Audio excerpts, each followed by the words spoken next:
Hi, everybody. Hello, and welcome to our Christmas holiday shopping guide. Woo! All right, so every year we like to put out a list of some great categories. So that way, if you are shopping for people in your life that love games, but you're not sure what to get for them, we've got some great ideas for you. We've got broken down into different categories.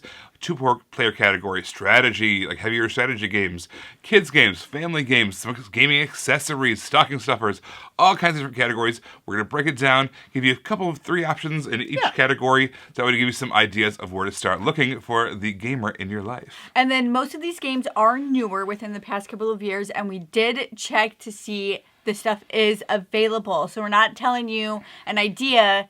Here's a discontinued game from 40 years ago. Yes, we're not doing any of that. Real quick, I'm going to give you a rundown on all the categories, and then we're going to get started. We are going to do 2-player, strategic games, party games, cooperative games, solo games, stocking stuffers, accessories, kids games, and family games. All right, so let's kick things off with the 2-player category. A lot of our games that we play are 2-player, so we have a pretty good... some good suggestions for here that we like a lot. And these are games that are actually 2-player. They're not like with a 2-player variant. They are designed for a 2-player. Okay, so our first one is Unrest. This is a card game where you're trying to gain control in certain areas, but it is so tense. You're basically the big old government and then the rebellion in this futuristic dystopian world, and you're trying to either gain control or cause all these disruptions, and you're secretly playing cards and bidding things, and it stresses me out and like that really good type of stress. But this is a very fun one for 2-player for 2 players, for people who maybe don't get offended when they lose. But it's so fast, just play it again. Yeah, and switch sides because they're both very different. Yes. All right, so the next option we have for you, this is Boop the Halls. All right, Boop was this fantastic game that came out that is a 2-player kind of a abstract game, but with a theme of these cats jumping on this mattress together and knocking each other off and trying to get 3 in a row. It's a lot harder than it sounds. It's very, very fun. But Boop the Halls is the similar core system, but in a 3-dimensional tiered Christmas tree, as these cats are bouncing around on this Christmas tree, trying to get 3 in a row, or knock off the ornaments off the tree, as cats always do. It's very, very cute, at the same time very, very strategic.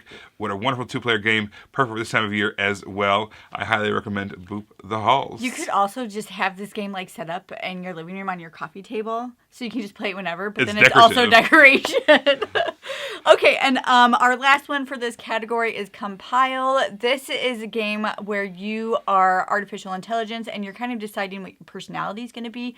So you're drafting these different ideas like apathy or water, hate, just all sorts of things. You're drafting these things and then you're playing each other to decide what your personality is essentially going to be for this AI. And it's really interesting how these cards interact with each other. There's a really nice player mat that you can have with this.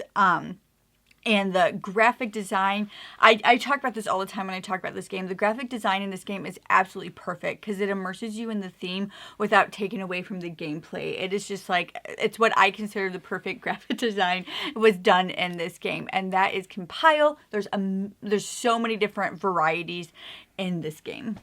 All right, so the next category we're going to talk about is the strategy categories. This is for the core gamer, person who plays games a lot and likes those heavier, thinkier, more involved games. Yeah. I'm going to kick this one off with the heaviest game that I think might be in our collection, or at least one of the heaviest ones. This is Scholars of the South Tigris. This is a game that it's very expansive, very large. The cool thing about this is you're basically translating these scrolls. So you have a scroll that you want to translate. Maybe it's in Greek, but all of us as players, we're speaking Arabic. This takes place during like the 900s. You're in the Islamic during the Islamic Golden Age, right? So you are trying to take these scrolls and figure out what they mean in Arabic.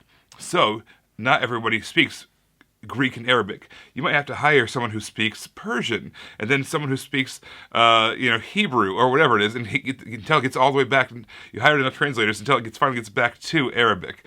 You have influence over these certain guilds on the board. There's all these different income tracks that you're building up. It's a really, really cool system. It's Well, it's very, very involved, lots and lots of decisions. It's also a very cool system as well. It's a very sleek system, even if it is very big and grandiose. It doesn't feel bloated, even if it is very involved. If that makes sense. Yeah. Our other one in this category, our number 2 in this category, is Harvest. And so this is a game where you are these cutesy little animals in this little farm town, and you are growing produce, and you're trying to sell it. You're going to the market. You're tearing down lumber from your estate to help build all these buildings, but you're also competing with the other players to be able to go in these certain actions, such as a worker placement, in order to do all of this. I thoroughly enjoyed this game. There is a solo variant, but that's not what I'm talking about right now, but I really enjoyed this game. It was super cutesy. I felt like there was enough to do in this game. It's on the lower end, I would say. It's definitely not close to strategic as to the game that Ryan talked about, but people who like strategy but also don't want to be completely overwhelmed with a bunch of rule sets, this would be a great game. All right, the next one I want to talk about in this category, this is River Valley Glassworks. This is a game where you are drafting these river glass stones, essentially, out of this bag. They are these gorgeous production quality. These are these little plastic bits. They're all in different shapes and in different colors. And you're laying them out on this river. And this river is always constantly shifting, constantly moving. You are drafting those different stones because you're trying to collect the best stone collection from the river as possible. And there's an interesting dynamic of there's common ones and rare ones. You want to get as many of ones as possible, but you want to collect them in a certain order so that it gives you the most amount of points, which makes it kind of a challenging puzzle. It's such a beautiful production to look at. Again, it has kind of its cuter animals, but it's deceiving because there's still a lot of good layer of strategy even within these cute little animals. All right, our next category is party games. So this is really fun. I'm not a huge party game person, but every once in a while there's a game that just really does it for me. And the first one we're going to talk about is this game, and that is Landmark. So in this game, you have words out on a map. The person who is giving the clues has a card in front of them, and on this map, there is a path that you need to take in order to escape. And there's also things that can happen that are bad on the board, all this stuff. So what you're doing is you're writing a word down on one of these tiles, and you're placing it out, but not on the map. Now, the other people have to decide what other words on the map that word is relating to add to it, to build out, to try and escape this island, essentially. And it is so much fun. For me, this game replaces Codenames. I know that's like really popular in our community. And for me, this game I enjoyed it so much more than that game. We played it with my family. We played like 20 rounds. It was back to back. Like I'm not exaggerating. Yeah. Like we played this back to back for hours. Everybody absolutely loved it. There is also a competitive mode in this game, depending on if you want to do that with your group. But it does play a large variety. You can play competitive. It is just so much fun. Yeah, this is the best time of year to be playing these party games. You have these big group gatherings, you're not sure what to do, but you want to all do something together. This is it. All right, so the next one I want to talk about is Caution Signs.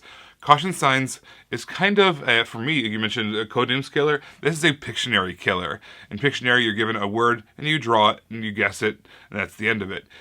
In Caution Signs, you are given two things. You are given an adjective and a noun, and they're mixed up. So you might have something like an angry moose, or you might have a tall baby, or whatever it is, and you have to draw whatever this thing is.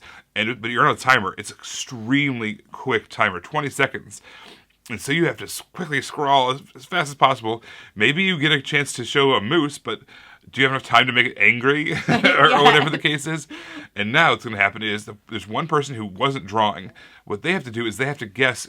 You put all the adjectives in one pile, all of the nouns in another pile, and to make it even harder, you add in additional nouns from the draw pile and additional adjectives that weren't actually drawn and used at all. Shuffle them all up, and then the one person has to figure out which adjective and noun pairing each person drew. Oh my gosh, it is so funny. The amount of just the crazy drawings that come as a result of this game because of all the different mix and match adjectives and nouns is so funny. you rarely get it all right, and that's funny. But when you do get it right, that's what's exciting too. So no matter what, it's still good fun. It's also really fun to play this game with people who have zero poker face. So when the guest is choosing, they're like, "So that's what you want to do?" It's shame on those people, but it's also really funny. It is so funny. Okay, and then our last one in this category is I'm Kind of a Big Dill. This is a storytelling game, party game. So this is the one I played most recently, so this is what's in my head. So you get a card. You get to choose one of two cards, and so you could get something like, tell everybody how much you love.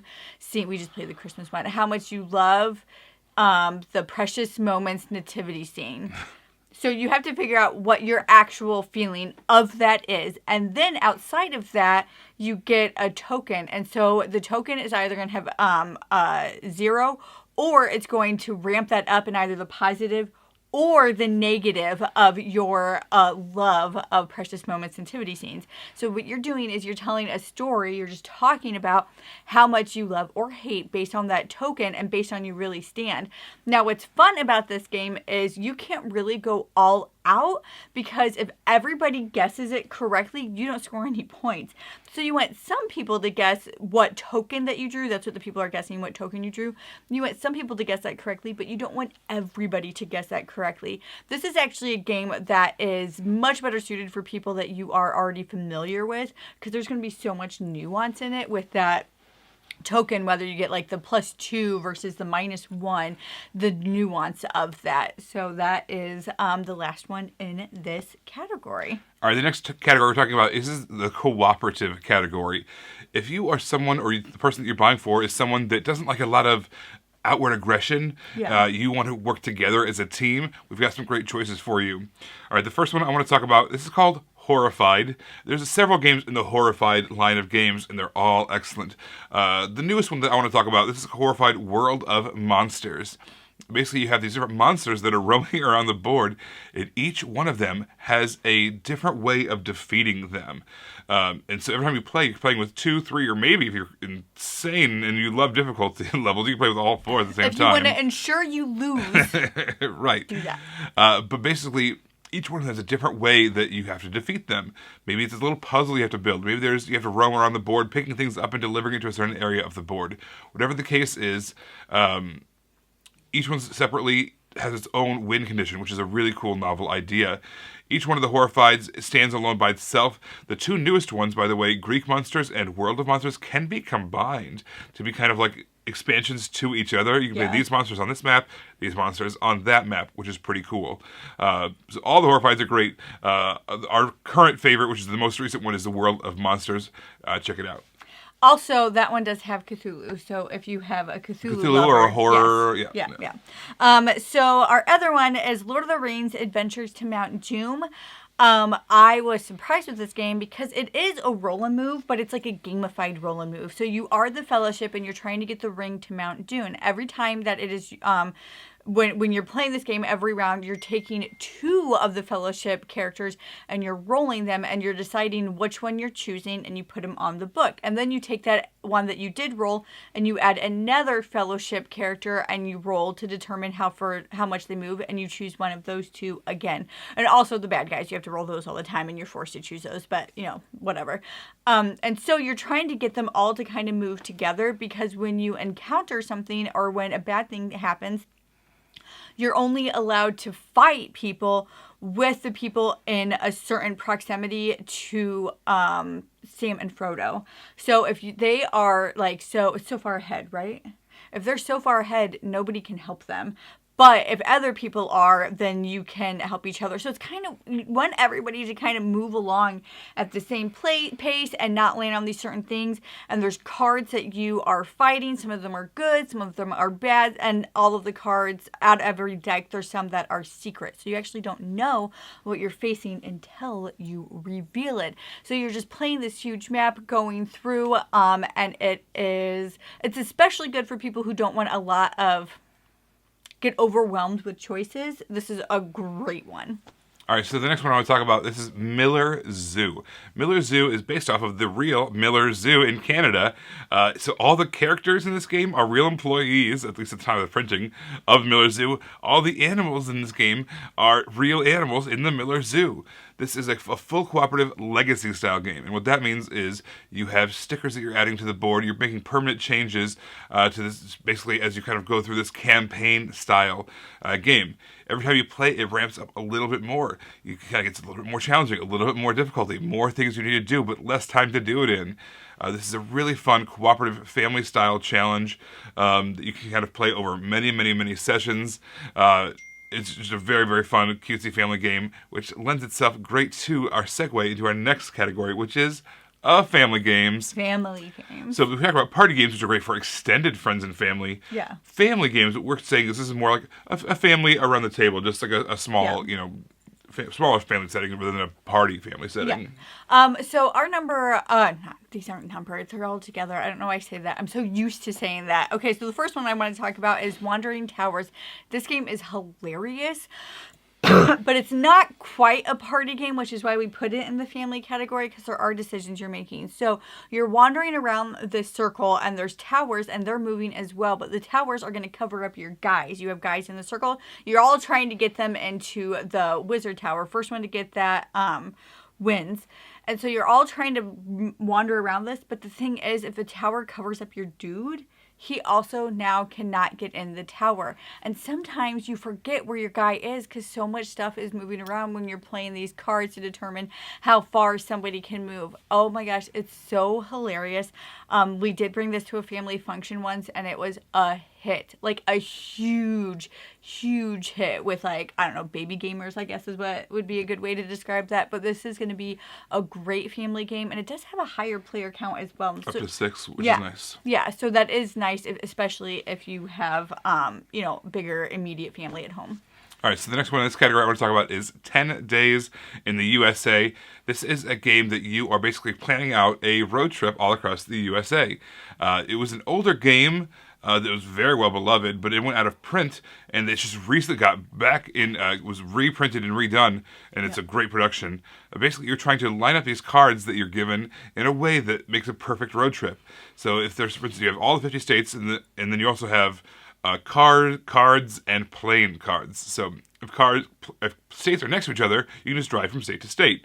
If they have one state in between them, you need an additional travel card between them. And if they're all the way across the country, but they're the same color, you can play a matching plane card in between them. So you're basically trying to make this perfect row of a perfect road trip. So you can go from Iowa to Illinois to Indiana, but if you want to get to, I don't know, what's after that? Kentucky? You have to have a car get you there, or whatever the case is. So you're playing this road trip, very fun.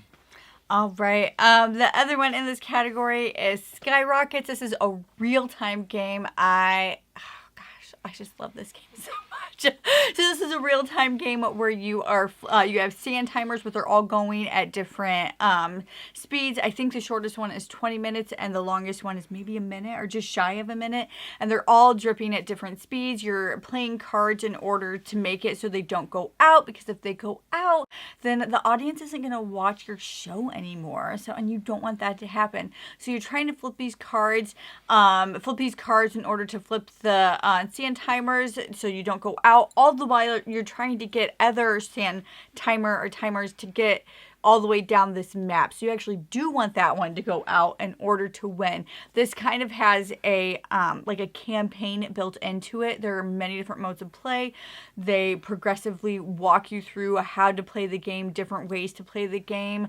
There's different ways to play the cards. They took what they had and with these cards and these components, and they did every single thing imaginable. If you have people that don't like real time or get stressed out, avoid this one. But if you have people that like that, this is it. All right, the next category we're talking about is games for kids. They're games to play with kids. We have currently a 7-year-old and an 11-year-old. We've gone through playing kids games with them all the way through, and so we've got a pretty good idea of what works well, what doesn't. So the first one I want to talk about, there was a game that came out called Taco, Cat, Goat, cheese pizza, which is a very silly, very hilarious party game, and we do recommend that one. But for this time of year, there is a Christmas edition. There's also an Easter and a Halloween edition as well. And there's other there's like a Canadian edition, whatever. But the Christmas one I want to talk about, this is called Santa Cookie Elf Candy Snowman. Oh my gosh, these games are so much fun. Basically, you play a card, and you have to say the words in that order. Santa Cookie Elf Candy Snowman. But as you're saying it, you have to flip over a card. If what you said matches the card that you played, everyone at the table rushes to slap into it, and there's utter pandemonium, complete chaos. Everyone's trying to rush and slap things in. Very silly, very fun. Great card game for kids. Our kids ask for basically every edition we have very frequently. All right. The next one we want to talk about is Exit the Game Kids. So an Exit line a lot of people are familiar with are these escape room in a box games. They have created some Exit the Games for kids. What's nice about these is two things. You can actually play them with younger kids. There was one of the games that we played with our 7-year-old, and she was almost aged out of it. So it's kind of nice to be able to play that style of game with a younger one. It's completely, after you learn it, after you teach it to your child, it is language independent. So you don't need to know how They can play it on their own once they do the first game, which is fantastic. They can play it on their own. You don't destroy anything, which is nice. You're playing these different puzzles. It's 6 puzzles. You explain how to play them. You play with a different one every single time. So this is just really great it's also kind of nice to develop that type of critical reasoning, like to think outside of the box. But that is Exit the Game Kids. They did a really good job of taking that concept and gearing it towards a younger audience. All right, so the last one in this kids category I want to talk about, this is Disney. It's a Disney-themed game. It's called Chronicles of Light, Darkness Falls. Basically, you have, it's a cooperative game. Yeah. It's a little bit more involved for just, kids couldn't play it by themselves. It's kind of for you to play with your kids. Yeah, it's like for gamer kids. Right. Yeah. So this is a little bit more advanced than being able to play with like toddlers, things like that. But it is very fun cooperative family game where you are basically moving around the board and trying to complete these missions. And they're all beloved female Disney characters. So you have Moana, who has to go from one side of the board to another to bring things back to the middle of the board. It's kind of this pick up and deliver style mechanisms. Yeah. But it's cooperative in a way that everybody has to help each other with each other's missions. You can't just do a mission all by yourself. You need to get partner alongside with someone else in order to complete your missions, and you're going to help them out as well. This is all strong female characters. Playing with this as our daughters is very rewarding. They get to play these characters and they love and just run around the board having fun and having adventures. Yeah. All right, now we're on to stocking stuffers. So these are games that can fit in a stocking. And speaking of fitting in stockings, I am going to go first in this category, and that is the Packo games, specifically in set 3. These are games that are literally just like old school gum, a pack of gum, Packo games. So in set 3, you could just buy set 3 and divvy all the games out in between the stockings if you wanted to.